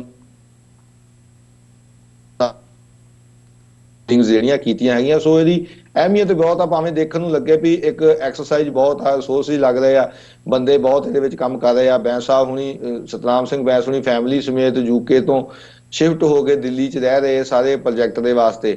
ਸੋ ਹੋਰ ਵੀ ਜਗਜੀਤ ਸਿੰਘ ਹੁਣੀ ਖਾਲੜਾ ਮਿਸ਼ਨ ਵਾਲੇ ਵੀ ਨਾਲ ਲੱਗੇ ਹੋਏ ਆ। ਸੋ ਇਹ ਬੜਾ ਵੱਡਾ ਕੰਮ ਹੈਗਾ ਜਿਹੜਾ ਕੌਮ ਨੂੰ ਬਹੁਤ ਪਹਿਲਾਂ ਲੈਣਾ ਚਾਹੀਦਾ ਸੀ, ਪਰ ਇਹਨਾਂ ਵੀਰਾਂ ਨੇ ਇਹ ਕੰਮ ਚੁੱਕਿਆ ਹੈਗਾ। ਤੇ ਸੋ ਇਹਦੇ ਵਿੱਚ ਸਫਲਤਾ ਦੀਆਂ ਉਮੀਦ ਭਾਵੇਂ ਘੱਟ ਚਾਂਸਿਸ ਹੈਗੇ ਆ, ਪਰ ਯਾਨੀ ਕਿ ਇਹਦੀ ਅਹਿਮੀਅਤ ਬਹੁਤ ਜ਼ਿਆਦਾ ਹੈਗੀ ਆ ਭਵਿੱਖ ਦੇ ਵਿੱਚ, ਕੌਮ ਦੇ ਭਵਿੱਖ ਵਾਸਤੇ, ਕੌਮ ਦੀ ਅਗਲੇਰੀ ਜਿਹੜੀ ਰਣਨੀਤੀ ਵਾਸਤੇ। ਜੀ, ਤੇ ਇਹ ਸਾਰੀ ਜਿਹੜੀ ਕਾਨੂੰਨੀ ਪ੍ਰਕਿਰਿਆ ਹੈਗੀ ਹੈ ਇਹਦੇ ਤੇ ਅਸੀਂ ਪਹਿਲਾਂ ਵੀ ਵਿਚਾਰ ਚਰਚਾ ਕਰਦੇ ਰਹੇ ਹਾਂ, ਪਰ ਜਿਵੇਂ ਤੁਸੀਂ ਜ਼ਿਕਰ ਵੀ ਕੀਤਾ ਵੀ ਇਹ ਕੋਈ ਸੌਖਾ ਕੰਮ ਨਹੀਂ, ਇਹਦੇ ਵਿੱਚੋਂ ਲੰਘਣਾ। ਸੋ ਕਿੰਨਾ ਕੁ ਤੁਸੀਂ ਸਮਝਦੇ ਹੋ ਵੀ, ਤੁਸੀਂ ਜ਼ਿਕਰ ਕੀਤਾ ਵੀ ਪਹਿਲਾਂ ਤੇ ਕੇਸ ਬਣਦਾ ਹੋਵੇ ਤੇ ਜੇ ਬਣਦਾ ਹੋਊਗਾ ਉਹਦੇ ਤੇ ਉਸ ਕੇਸ ਦੇ ਵਿੱਚ ਕੋਈ ਗਵਾਹ ਮੌਜੂਦ ਹੋਵੇ, ਜਿਹੜੇ ਪੁਲਿਸ ਵਾਲਿਆਂ ਨੂੰ ਕਟਹਿਰੇ ਦੇ ਵਿੱਚ ਖੜਾ ਕਰਨਾ ਉਹ ਜਿਉਂਦੇ ਹੋਣ। ਸੋ ਕਈ ਫੈਕਟਰਸ ਹੈਗੇ ਆ ਜਿਹੜੇ ਮੈਟਰ ਕਰਦੇ ਆ ਤੇ ਇਵੈਂਚੁਅਲੀ ਫਿਰ ਜੇ ਉਹਦਾ ਨਤੀਜਾ ਦੇਖਣਾ ਹੋਵੇ ਇਨਸਾਫ ਮਿਲਣ ਵੱਲ ਜੇ ਗੱਲ ਵੱਧਦੀ ਹੈ।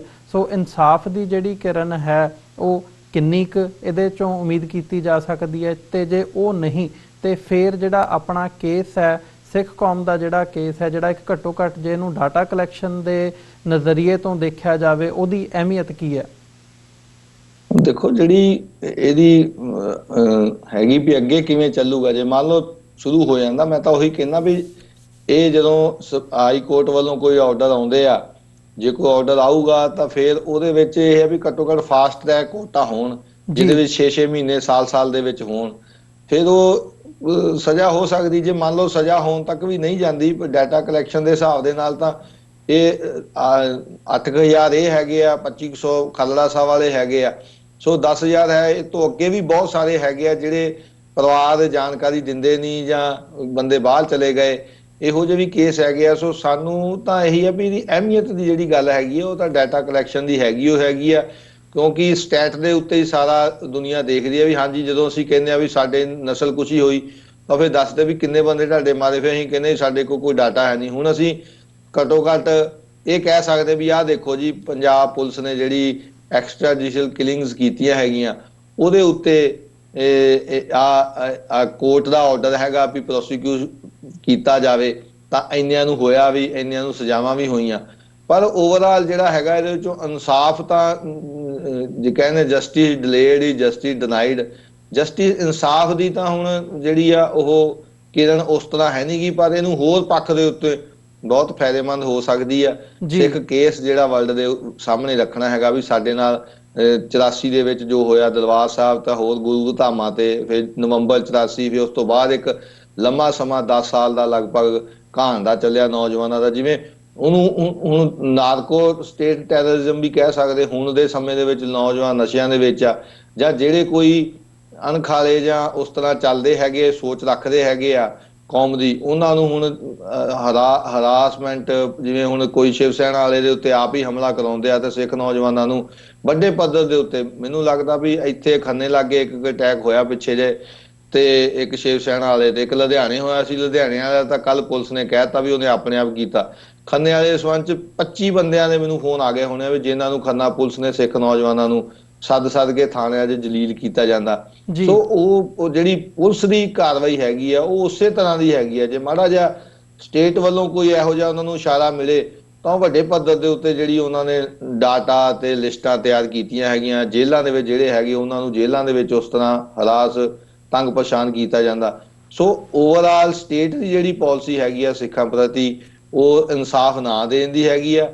ਸਿਰਫ ਇੱਕ ਊਂਠ ਦਾ ਬੁੱਲ ਲਟਕਦੇ ਵਾਲੀ ਗੱਲ ਆ ਵੀ ਕਦੋਂ ਡਿੱਗੂਗਾ, ਉਹ ਨਹੀਂ ਡਿੱਗ ਰਿਹਾ। ਭਾਵੇਂ 84 ਵਾਲਿਆਂ ਦੀ ਗੱਲ ਕਰੀਏ, ਮੋਦੀ ਸਰਕਾਰ ਦੁਆਰੇ ਆ ਗਈ, ਪਹਿਲਾਂ ਇਹਨਾਂ ਨੇ ਕਿਹਾ ਸੀ ਵੀ ਸਜ਼ਾਵਾਂ ਹੋਣਗੀਆਂ, ਸਿਰਫ ਸੱਜਣ ਕੁਮਾਰ ਨੂੰ ਛੱਡ ਕੇ ਹੋਰ ਕੋਈ ਵੀ, ਯਾਨੀ ਕਿ ਕੋਈ ਅੱਗੇ ਬੰਦਾ ਜਿਹੜਾ ਨਹੀਂ ਉਹਨੂੰ ਕਨਵਿਕਸ਼ਨ ਹੋਈ, ਬਹੁਤ ਸਾਰੇ ਬੰਦੇ ਜਿਹੜੇ ਆ ਉਹ ਮਰ ਗਏ। ਸੋ ਇਸੇ ਤਰ੍ਹਾਂ ਹੀ ਆ ਜਸਟਿਸ ਡਿਲੇਡ ਜਸਟਿਸ ਡਿਨਾਈਡ ਦੀ ਜਿਹੜੀ ਅਖੌਤ ਹੈਗੀ ਆ ਉਹ ਪੂਰੀ ਢੁੱਕਦੀ ਹੈ ਇੰਡੀਅਨ ਜੁਡੀਸ਼ੀਅਲ ਸਿਸਟਮ ਤੇ। ਦੂਜੇ ਪਾਸੇ ਤੁਸੀਂ ਜੱਗੀ ਜੌਲ ਹੋਣਾ ਦੇ ਕੇਸ ਦੇਖ ਲਓ, ਉਹ ਕੇਸ ਹੀ ਨਹੀਂ ਚਲਾ ਰਹੇ ਨੌਜਵਾਨਾਂ ਦੇ ਉੱਤੇ, 2-2, 3, 2.5 ਸਾਲ, ਤੀਜਾ ਸਾਲ ਜਾਂਦਾ, ਉਹ ਚਾਰਜ ਦੇ ਉੱਤੇ ਨਹੀਂ ਆਉਣ ਦਿੰਦੇ। 70 ਦਿਨ ਦੀਆਂ ਲੰਮੀਆਂ ਤਰੀਕਾਂ, ਜਿਹੜੇ ਤਾਂ ਬੰਦੇ ਅੰਦਰ ਆ ਸਾਡੇ, ਉਹਨਾਂ ਨੂੰ ਤਾਂ ਜੇਲ੍ਹ ਦੇ ਵਿੱਚ ਰੱਖਣ ਦੇ ਮਨਸੂਬੇ ਬਣਾਏ ਜਾ ਰਹੇ ਆ ਲੰਮੀਆਂ ਤਰੀਕਾਂ ਦੇ ਕੇ, ਤੇ ਜਿਹੜੇ ਪੁਲਿਸ ਵਾਲਿਆਂ ਦੇ ਖਿਲਾਫ ਕੇਸ ਚੱਲਦੇ ਆ ਉਹਨਾਂ ਨੂੰ ਪਹਿਲਾਂ ਬਾਹਰੋਂ ਬਾਹਰ ਜ਼ਮਾਨਤ ਦੇ ਕੇ ਲਮਕਾਇਆ ਜਾਂਦਾ ਵੀ ਇਹ ਜਾਂ ਤਾਂ ਜਿਹੜਾ ਗਵਾਹ ਮਰ ਜਾਣ ਜਾਂ ਕੇਸ ਖਤਮ ਹੋ ਜਾਣ।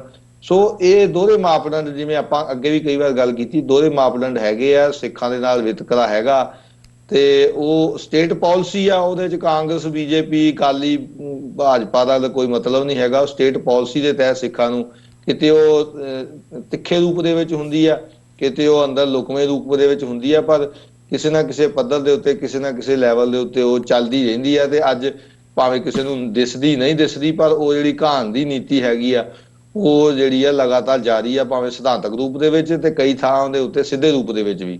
ਜੀ, ਤੇ ਜਾਂਦੇ ਜਾਂਦੇ ਮਨਪੁਰ ਸਾਹਿਬ, ਮੈਂ ਜਿਵੇਂ ਤੁਸੀਂ ਜ਼ਿਕਰ ਕੀਤਾ ਜਗਤਾਰ ਸਿੰਘ ਜੱਗੀ ਦਾ, ਉਹਨਾਂ ਦੇ ਕੇਸ ਬਾਬਤ ਵੀ ਤੇ ਨਾਲ ਜਿਹੜੇ ਹੋਰ ਉਹਨਾਂ ਦੇ ਨਾਲ ਸੰਬੰਧਿਤ ਕੇਸ ਸੀ ਜਿਨ੍ਹਾਂ ਦੇ ਵਿੱਚ ਹੋਰ ਸਿੱਖ ਨੌਜਵਾਨਾਂ ਨੂੰ ਫੜਿਆ ਗਿਆ ਸੀ, ਜਿਹੜੇ RSS ਆਗੂਆਂ ਨੂੰ ਜਿਹੜਾ ਹੈ ਪੰਜਾਬ ਦੇ ਵਿੱਚ ਉਹਨਾਂ ਕੇਸਾਂ ਦੇ ਵਿੱਚ ਸੰਬੰਧਿਤ ਜਿਹੜੇ ਨੌਜਵਾਨ ਸੀ, ਉਹਨਾਂ ਬਾਰੇ ਵੀ ਮੈਂ ਜ਼ਰੂਰ ਅਪਡੇਟ ਚਾਹੂੰਗਾ। ਦੇਖੋ, ਜਿਵੇਂ ਮੈਂ ਦੱਸਿਆ ਉਹ ਕੇਸ ਲਮਕਾਏ ਜਾ ਰਹੇ। ਇੱਥੋਂ ਪਹਿਲਾਂ ਲੁਧਿਆਣੇ ਤੋਂ ਉਹ ਕੇਸ ਮੁਹਾਲੀ ਲੈ ਗਏ, ਮੁਹਾਲੀ ਤੋਂ ਪਟਿਆਲਾ ਹਾਊਸ ਦਿੱਲੀ ਲੈ ਗਏ। ਹੁਣ ਦਿੱਲੀ ਤੁਸੀਂ ਮੰਨੋ ਵੀ ਜਨਵਰੀ ਤੋਂ ਅਪ੍ਰੈਲ 15 ਤਰੀਕ ਪਾਈ ਗਈ, 17 ਦਿਨਾਂ ਦੀ ਤਰੀਕ ਪਾਈ ਗਈ। ਵੈਸੇ ਅਸੀਂ ਇੱਥੇ ਆਮ ਕੇਸਾਂ 'ਚ ਤਰੀਕ ਲੰਬੀ ਮੰਗ ਲਈਏ ਤਾਂ ਜੱਜ ਕਹਿ ਦਿੰਦੇ ਨਹੀਂ ਜੀ, ਕਸਟਡੀ ਦੇ ਵਿੱਚ ਬੰਦਾ ਆ, 14 ਦਿਨਾਂ ਦੀ 21 ਦਿਨਾਂ ਤੋਂ ਵੱਧ ਤਰੀਕ ਨਹੀਂ ਮਿਲ ਸਕਦੀ ਜੀ। ਸੋ ਉਹ ਜਿਵੇਂ ਹੁਣ ਜੁਡੀਸ਼ਰੀ ਹੈਗੀ ਆ ਉਤਲੇ ਲੈਵਲ ਦੇ ਉੱਤੇ ਹੈਗੇ, ਥੱਲੜੇ ਲੈਵਲ ਤੇ ਅਜੇ ਕੁਝ ਕਹਿ ਸਕਦੇ ਵੀ ਕੁਝ ਨਾ ਕੁਝ ਠੀਕ ਚੱਲ ਰਿਹਾ ਹੈਗਾ, ਕੁਝ ਨਾ ਕੁਝ। ਪਰ ਉਤਲੇ ਲੈਵਲ ਦੇ ਉੱਤੇ ਤਾਂ ਹੁਣ ਜਿਵੇਂ ਦਿੱਲੀ ਆਪਣੇ ਹੁਣ ਹੋਏ ਜੋ ਕਤਲੇਆਮ ਹੋਇਆ, ਦੰਗੇ ਹੋਏ, ਉੱਥੇ ਜਿਹੜੇ ਜੱਜ ਨੇ BJP ਦੇ ਆਗੂ ਦੇ ਖਿਲਾਫ ਆਰਡਰ ਕੀਤੇ, FIR ਉਹਦੀ ਰਾਤੋਂ ਰਾਤ ਬਦਲੀ ਕਰਤੀ। ਜਿਹੜਾ ਜੱਜ ਜੱਗੀ ਹੁਣਾਂ ਦੀ ਝੂਠੀ ਗੱਲ ਲਿਖ ਕੇ ਟ੍ਰਾਂਸਫਰ ਕਰ ਰਿਹਾ ਹੈਗਾ, ਉਹ ਸਿੱਧਾ ਹੀ ਮੋਦੀ ਦੀ ਪ੍ਰੇਜ਼ ਕਰਦਾ ਅਰੁਣ ਮਿਸ਼ਰਾ ਹੈਗਾ। ਸੋ ਸੁਪਰੀਮ ਕੋਰਟ ਦੇ ਜੱਜ ਤਾਂ ਸਿੱਧੀ ਸਰਕਾਰ ਦੀ ਜਿਹੜੀ ਆ ਉਹ ਤਲਵੇ ਚੱਟਣ ਤੱਕ ਪਹੁੰਚੇ ਹੋਏ ਆ, ਤੇ ਜਿਹੜੇ ਜੱਜ ਉਹਨਾਂ ਨੂੰ ਲੱਗਦੇ ਆ ਵੀ ਨਹੀਂ ਸਾਡੀ ਚੱਲ ਰਹੇ, ਉਹਨਾਂ ਦੀਆਂ ਟ੍ਰਾਂਸਫਰਾਂ ਜਾਂ ਉਹਨਾਂ ਦੀ ਜਸਟਿਸ ਲੋਇਆ ਵਰਗਿਆਂ ਦੀ ਜਿਹੜੀ ਆ ਉਹਨਾਂ ਦੀ ਉਹਨੂੰ ਵੀ ਕਿਲਿੰਗ ਹੀ ਕਹਿ ਸਕਦੇ ਆ, ਮਰਡਰ ਕਰਵਾ ਦਿੱਤਾ ਗਿਆ। ਸੋ ਇਹ ਬਹੁਤ ਬੁਰੇ ਹਾਲਾਤ ਹੈਗੇ ਆ। ਸੁਪਰੀਮ ਕੋਰਟ ਦੇ ਜੱਜਾਂ ਨੇ 2 ਸਾਲ ਪਹਿਲਾਂ ਜਿਹੜੀ ਪ੍ਰੈਸ ਕਾਨਫਰੰਸ ਕੀਤੀ ਸੀ, ਉਹ ਇੱਕ ਆਖਰੀ ਸੀਗਾ ਵੀ ਆਸ ਦੀ ਉਮੀਦ ਜਿਹੜੀ ਮੁੱਕਦੀ ਚੱਲੀ ਆ। ਉਹ ਜੱਜ ਰਿਟਾਇਰ ਹੋ ਰਹੇ, ਨਵੇਂ ਜੱਜ ਜਿਹੜੇ ਹੈਗੇ ਆ ਸਿੱਧੀ ਸਿਆਸੀ ਪੁਸ਼ਤਪਨਾਹੀ ਤੋਂ ਵੀ ਅੱਗੇ ਜਾ ਕੇ ਉਹ ਜਿਹੜੀ ਬ੍ਰਾਹਮਣ ਦੀ ਜਾਂ BJP ਦੀ ਜਿਹੜੀ ਪੁਸ਼ਤਪਨਾਹੀ ਦੇ ਉੱਤੇ ਉਤਰ ਆਏ ਆ। ਉਹਦੇ ਤਾਂ ਜਿਵੇਂ ਸਰਕਾਰ ਨੂੰ ਵਾਰਾ ਖਾਂਦਾ, ਭਾਵੇਂ ਕਿ ਸਿੱਧੇ ਰੂਪ ਦੇ ਵਿੱਚ ਸਿੱਖਾਂ ਦੇ ਨਾਲ ਟਕਰਾਅ ਦੇ ਵਿੱਚ BJP ਸਰਕਾਰ ਨਹੀਂ ਆਉਣਾ ਚਾਹੁੰਦੀ ਜਾਂ ਆਈ, ਪਰ ਅਸਿੱਧੇ ਰੂਪ ਦੇ ਵਿੱਚ ਜਾਂ ਜਿਹੜੀ ਕੋਈ ਕਣੀ ਵਾਲੇ ਬੰਦੇ ਹੈਗੇ ਆ ਉਹਨਾਂ ਦੇ ਖਿਲਾਫ ਜਿਹੜੀ ਆ ਉਹਨਾਂ ਨੂੰ ਲੰਮਾ ਸਮਾਂ ਜੇਲ੍ਹਾਂ 'ਚ ਰੱਖਣਾ, ਉਹਨਾਂ ਨੂੰ ਮੈਂਟਲੀ ਹਰਾਸ ਕਰਨਾ ਜਾਂ ਜੇਲ੍ਹਾਂ ਦੇ ਉੱਤੇ ਇੱਕ ਦਹਿਸ਼ਤ ਦਾ ਮਾਹੌਲ ਬਣਾਉਣਾ ਤੇ ਦਰਸਾਉਣਾ ਇਹ ਵੀ ਅਸੀਂ ਇਹਨਾਂ ਦੀ ਭਲਾਈ ਲਈ ਕਰ ਰਹੇ ਹਾਂ। ਸੋ ਇਹ ਸਾਰਾ ਕੁਝ ਜਿਹੜਾ ਅਦਾਲਤਾਂ ਦੇ ਰਾਹੀਂ ਜਿਹੜਾ ਕੋਈ ਪ੍ਰੋਸੀਕਿਊਸ਼ਨ ਏਜੰਸੀਆਂ ਜਾਂ ਸਟੇਟ ਦੀਆਂ ਏਜੰਸੀਆਂ ਨਹੀਂ ਕਰ ਪਾ ਰਹੀਆਂ, ਉਹ ਜੱਜਾਂ ਦੇ ਰਾਹੀਂ ਇਹੋ ਜਿਹੀਆਂ ਗੱਲਾਂ ਕੀਤੀਆਂ ਜਾ ਰਹੀਆਂ, ਲੰਮੀਆਂ ਤਰੀਕਾਂ ਦਿੱਤੀਆਂ ਜਾ ਰਹੀਆਂ। ਇਹ ਕੋਈ ਯਾਨੀ ਕਿ ਲੀਗਲ ਪੁਆਇੰਟ ਦੇ ਆਰਗੂਮੈਂਟ ਤੇ ਆਉਣ ਹੀ ਨਹੀਂ ਦਿੱਤੇ ਜਾ ਰਹੇ। ਕੇਸ ਵਨ ਐਂਡ ਅਨਦਰ ਜਿਹੜਾ ਬਹਾਨਾ ਲਾ ਕੇ ਤੇ ਉਹਨਾਂ ਨੂੰ ਲਮਕਾਇਆ ਜਾ ਰਿਹਾ। ਹੋਰ ਇਸ ਤੋਂ ਬਾਅਦ ਇੱਥੇ ਕੁਝ ਨਹੀਂ ਹੋ ਰਿਹਾ। ਤੇ ਇੰਟਰਨੈਸ਼ਨਲ ਦਬਾਅ ਤਾਂ ਵੈਸੇ ਹੀ ਕੋਈ ਹੁਣ ਮੰਨ ਨਹੀਂ ਰਿਹਾ, ਜਿਹੜਾ ਇੰਡੀਆ ਹੈਗਾ, UK ਜਾਂ ਦੂਜੇ ਮੁਲਕਾਂ ਦੇ। ਹੁਣ ਟਰੰਪ ਦੇ ਆਉਣ ਦੇ ਉੱਤੇ ਉਹਨਾਂ ਨੇ ਦੰਗੇ ਕਰਵਾ ਕੇ, ਕਿਉਂਕਿ ਉਹੋ ਜਿਹੀ ਸੋਚ ਵਾਲੇ ਬੰਦੇ ਹੀ ਉੱਥੇ ਹੈਗੇ ਆ, ਤਾਨਾਸ਼ਾਹੀ ਤੇ ਫਿਰਕਾ ਪ੍ਰਸਤ, ਜਿਹੜਾ ਉਹਨਾਂ ਨੇ ਇੱਥੇ ਦਿੱਲੀ ਦੇ ਵਿੱਚ ਜੋ ਕੁਝ ਕਰਾਇਆ। ਸੋ ਇਹ ਸਾਰਾ ਕੁਝ ਬਹੁਤ ਜਿਹੜਾ ਹੈਗਾ ਉਹ ਦੇਖਣ ਯੋਗ ਨਹੀਂ ਹੈਗਾ, ਪਰ ਜਿਨ੍ਹਾਂ ਦੇ ਨਾਲ ਬੀਤ ਰਹੀ ਆ ਉਹ ਮਹਿਸੂਸ ਕਰ ਰਹੇ ਆ ਵੀ ਇਹ ਬਹੁਤ ਕੁਝ ਹੋ ਰਿਹਾ। ਕਿੰਨਾ ਸਮਾਂ ਰਹੂਗਾ ਇਹ ਕਿਹਾ ਨਹੀਂ ਜਾ ਸਕਦਾ ਜੀ। ਮਨਪੁਰ ਸਾਹਿਬ, ਤੁਹਾਡਾ ਬਹੁਤ ਬਹੁਤ ਧੰਨਵਾਦ, ਤੁਸੀਂ ਸਮਾਂ ਕੱਢਿਆ ਤੇ ਵਿਚਾਰਾਂ ਦੀ ਸਾਂਝ ਪਾਈ ਹੈ। ਤੇ ਇਹ ਜਿਹੜਾ ਕੇਸ ਹੁਣ PIL ਦਾਖਲ ਕੀਤੀ ਗਈ ਸੀ ਪਿਛਲੇ ਸਮੇਂ ਦੇ ਵਿੱਚ ਪੰਜਾਬ ਹਰਿਆਣਾ ਹਾਈ ਕੋਰਟ ਦੇ ਵਿੱਚ, ਇਸ ਬਾਬਤ ਜਿਹੜੀ ਵਧੇਰੇ ਜਾਣਕਾਰੀ ਹੈ ਉਹ ਦਿੱਤੀ ਹੈ। ਸੋ ਅੱਜ ਦੇ ਸ਼ੋਅ ਦੇ ਵਿੱਚ ਇੱਥੇ ਹੀ ਇਜਾਜ਼ਤ ਚਾਹਾਂਗੇ ਜੀ। ਬਹੁਤ ਬਹੁਤ ਧੰਨਵਾਦ ਤੁਹਾਡਾ। ਵਾਹਿਗੁਰੂ ਜੀ ਕਾ ਖਾਲਸਾ, ਵਾਹਿਗੁਰੂ ਜੀ ਕਾ ਖਾਲਸਾ, ਵਾਹਿਗੁਰੂ ਜੀ ਕੀ ਫਤਿਹ। ਵਿਊਅਰਸ, ਇਹ ਸਨ ਸਰਦਾਰ ਜਸਪਾਲ ਸਿੰਘ ਮੰਜਪੁਰ, ਜਿਹੜੇ ਕਿ ਵਕੀਲ ਨੇ, ਲੁਧਿਆਣਾ ਤੋਂ ਸਾਡੇ ਨਾਲ ਜੁੜੇ ਹੋਏ ਸੀ, ਤੇ ਇਸ ਕੇਸ ਦੇ ਬਾਰੇ ਉਹਨਾਂ ਨੇ ਵਧੇਰੇ ਜਾਣਕਾਰੀ ਦਿੱਤੀ ਹੈ। ਤੇ ਇਸ ਕੇਸ ਦੀ ਅਹਿਮੀਅਤ ਬਾਰੇ ਵੀ ਇਹ ਗੱਲ ਕਹੀ ਹੈ ਕਿ ਭਾਵੇਂ ਜਿਹੜੀ ਆਸ ਹੈ ਇਨਸਾਫ ਦੇ ਲਈ ਉਹ ਤੇ ਨਹੀਂ ਕੀਤੀ ਜਾ ਸਕਦੀ, ਤੇ justice delayed and justice delayed means justice denied ਵਾਲੀ ਜਿਹੜੀ ਕਹਾਵਤ ਹੈਗੀ ਹੈ ਉਹਦੇ ਤੱਕ ਹੀ ਗੱਲ ਸੀਮਿਤ ਹੈ। ਪਰ ਇੱਕ ਕੇਸ ਜ਼ਰੂਰ ਬਿਲਡ ਹੁੰਦਾ ਹੈ ਜਦੋਂ ਪੰਜਾਬ ਦੇ ਵਿੱਚ ਸਿੱਖ ਨੌਜਵਾਨੀ ਦੇ ਘਾਣ ਦੀ ਗੱਲ ਹੁੰਦੀ ਹੈ, ਲਾਵਾਰਿਸ ਲਾਸ਼ਾਂ ਦੀ ਗੱਲ ਹੁੰਦੀ ਹੈ, ਤੇ ਉਹਨਾਂ ਦੀ ਪਹਿਚਾਣ ਦੇ ਇੱਕ ਜਿਹੜਾ ਰਸਤਾ ਹੈ, ਉਹਨਾਂ ਨੂੰ ਪਹਿਚਾਣ ਦੇਣ ਦੀ ਜਿਹੜੀ ਗੱਲ ਹੈ, ਉਹਦੇ ਵਿੱਚ ਇਹ ਇੱਕ ਮੀਲ ਪੱਥਰ ਹੈ। ਤੇ ਇੰਟਰਨੈਸ਼ਨਲ ਕਮਿਊਨਿਟੀ ਨੂੰ ਦੱਸਣ ਦੇ ਲਈ ਇੱਕ ਕੇਸ ਜਿਹੜਾ ਹੈ ਉਹ ਬਿਲਡ ਹੁੰਦਾ ਕਿ ਸਾਡੇ ਨਾਲ ਇਸ ਲੈਵਲ ਤੇ, ਇਸ ਲੈਵਲ ਦਾ ਜਿਹੜਾ ਧੱਕਾ ਹੈ ਪੰਜਾਬ ਦੀ ਧਰਤੀ ਦੇ ਉੱਤੇ ਉਹ ਵਾਪਰਿਆ, ਉਹ ਹੋਇਆ। ਤੇ ਇਹਦੇ ਪਿੱਛੇ ਹੁਣ ਜਦੋਂ ਅਸੀਂ ਇਨਸਾਫ ਦੀ ਵੀ ਗੱਲ ਕਰ ਰਹੇ ਹਾਂ ਜਾਂ ਇੰਡੀਅਨ ਜੁਡੀਸ਼ਰੀ ਤੱਕ ਪਹੁੰਚ ਵੀ ਕਰ ਰਹੇ ਹਾਂ, ਤੇ ਆਹ ਜਿਹੜਾ ਵਰਤਾਰਾ ਹੈ ਉਹ ਹੋ ਰਿਹਾ। ਸੋ ਇੱਥੇ ਇਹਨਾਂ ਹੀ ਸ਼ਬਦਾਂ ਦੇ ਨਾਲ ਅੱਜ ਦੇ ਸ਼ੋਅ ਦੇ ਵਿੱਚ ਇਜਾਜ਼ਤ ਚਾਹਾਂਗੇ। ਜਾਂਦੇ ਜਾਂਦੇ ਜ਼ਰੂਰ ਬੇਨਤੀ ਕਰਨੀ ਚਾਹਾਂਗਾ, ਇਸ ਪਲੇਟਫਾਰਮ ਨੂੰ ਅੱਗੇ ਤੋਰਨ ਦੇ ਲਈ, ਚੱਲਦਾ ਰੱਖਣ ਦੇ ਲਈ ਸਾਨੂੰ ਤੁਹਾਡੀ ਸਹਾਇਤਾ ਦੀ ਲੋੜ ਹੈ। TV84 ਨੂੰ ਡੋਨੇਟ ਕਰਨ ਦੇ ਲਈ ਤੁਸੀਂ ਸਾਡੀ ਵੈਬਸਾਈਟ www.tv84.tv ਤੇ ਜਾ ਕੇ ਸਾਨੂੰ ਡੋਨੇਟ ਕਰ ਸਕਦੇ ਹੋ, ਤੇ ਮੰਥਲੀ ਡੋਨੇਸ਼ਨ ਦੇ ਲਈ ਪਲੈਜ ਕਰ ਸਕਦੇ ਹੋ। ਚੈੱਕ ਰਾਹੀਂ ਡੋਨੇਸ਼ਨਸ ਭੇਜਣ ਦੇ ਲਈ TV84 ਦੇ ਨਾਂ ਦਾ ਚੈੱਕ ਬਣਾ ਕੇ ਤੁਸੀਂ ਸਾਨੂੰ ਸਾਡੇ ਐਡਰੈਸ ਤੇ ਮੇਲ ਕਰ ਸਕਦੇ ਹੋ 3601 37th ਐਵਨਿਊ ਲੌਂਗ ਆਈਲੈਂਡ ਸਿਟੀ ਨਿਊਯਾਰਕ 11101। ਵੈਬਸਾਈਟ ਇੱਕ ਵਾਰ ਫਿਰ ਦੱਸਦੇ ਹਾਂ www.tv84.tv। ਇਸੇ ਦੇ ਨਾਲ ਵਿਊਅਰਸ ਅੱਜ ਦੇ ਇਸ ਪ੍ਰੋਗਰਾਮ ਦੇ ਵਿੱਚ ਇੱਥੇ ਹੀ ਇਜਾਜ਼ਤ ਚਾਹਾਂਗੇ। ਦੁਬਾਰਾ ਫਿਰ ਕੱਲ ਨੂੰ ਤੁਹਾਡੇ ਨਾਲ ਮੁਲਾਕਾਤ ਹੋਵੇਗੀ। ਇਜਾਜ਼ਤ ਦਿਓ ਜੀ। ਵਾਹਿਗੁਰੂ ਜੀ ਕਾ ਖਾਲਸਾ, ਵਾਹਿਗੁਰੂ ਜੀ ਕੀ ਫਤਿਹ।